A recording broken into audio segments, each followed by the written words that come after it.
కార్యక్రమానికి వచ్చిన అమాయకులందరికీ ఒక నమస్కారము, సౌండ్ పార్టీలందరికీ 2 నమస్కారాలు.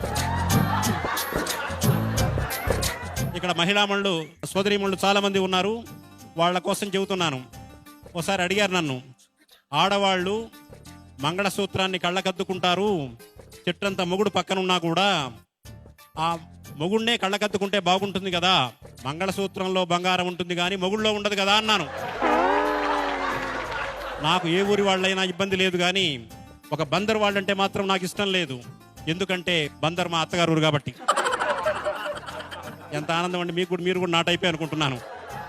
ఎవరు టైప్ వాళ్ళని వాళ్ళు ఈజీగా గుర్తించగలరు. భార్యనేమో ల్యాండ్ లైన్ ఫోన్ లాంటిది, గర్ల్ ఫ్రెండ్ ఏమో సెల్ ఫోన్ లాంటిది. నెంబర్ 1. దీనికి తేడా ఇంకోటి ఏంటంటే, సెల్ ఫోన్కు 2 కనెక్షన్లు ఉండొచ్చు, 3 కనెక్షన్లు ఉండొచ్చు. సెల్ ఫోన్కు, ల్యాండ్ లైన్కు మాత్రం ఒకటే కనెక్షన్. ఇంకోటి ఏంటంటే, సెల్ ఫోను చూడగానే ఎంత అందమైన ఫోన్ అయినా 20,000 30,000 పెట్టి కొన్నైనా ఈ పీసు మారిస్తే బాగుంటుంది, ఈ పీసు మారిస్తే బాగుంటుంది అనుకుంటారు. ఎన్ని పీసులు మార్చినా మెంటల్ పీసు రాదు. ఒక ల్యాండ్ లైన్ వల్లనే మెంటల్ పీసు వస్తుంది. సెల్ ఫోను ఛార్జ్ చేస్తేనే పనిచేస్తుంది, రీఛార్జ్ చేస్తేనే పనిచేస్తుంది. ల్యాండ్ లైన్కు ఛార్జింగ్ అవసరం లేదు, రీఛార్జింగ్ అవసరం లేదు. ఆ తాతగారు ఏం పలకడం లేదంటే సెల్ ఫోన్ 2 3 ఉన్నాయని నాకు డౌట్గా ఉంది. ఇంకో విశేషం ఏంటంటే, సెల్ ఫోను ఛార్జ్ చేస్తే పనిచేయడం, రీఛార్జ్ చేస్తే పనిచేయడమే కాదు, ఇంకొక పెద్ద సౌకర్యం ఉంది అందులో. దాన్ని వైబ్రేషన్లో పెట్టుకోవచ్చు, సైలెంట్ మోడ్లో పెట్టుకోవచ్చు, స్విచ్ ఆఫ్ చేయొచ్చు.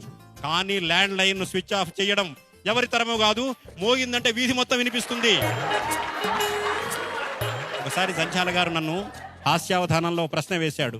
ఏమండి, పెళ్ళప్పుడు అప్పగింతల కార్యక్రమం ఉంటుంది కదా, అప్పగింతలప్పుడు అమ్మాయి ఏమో ఏడుస్తూ ఉంటుంది, అత్తగారింటికి పోతే ఎలా ఉంటుందో ఏమోనని. అబ్బాయి ఏమో నవ్వుతూ ఉంటాడు, కొత్త పెళ్లి కొడుకు కొత్త భార్య వస్తుంది అని. మీరేమంటారన్నాడు. నేను చెప్పాను, ఏం లేదు, అమ్మాయి అప్పగింతల కార్యక్రమంలో ఏడుస్తుంది, ఆ అమ్మాయికి అది ఆఖరి ఏడుపు. అబ్బాయి నవ్వుతాడు, అది ఆ అబ్బాయికి ఆఖరి నవ్వు అని చెప్పాను. చిత్రం ఏంటంటే, పెళ్లి చూపుల్లోనే ఒక మాయ ఉంది.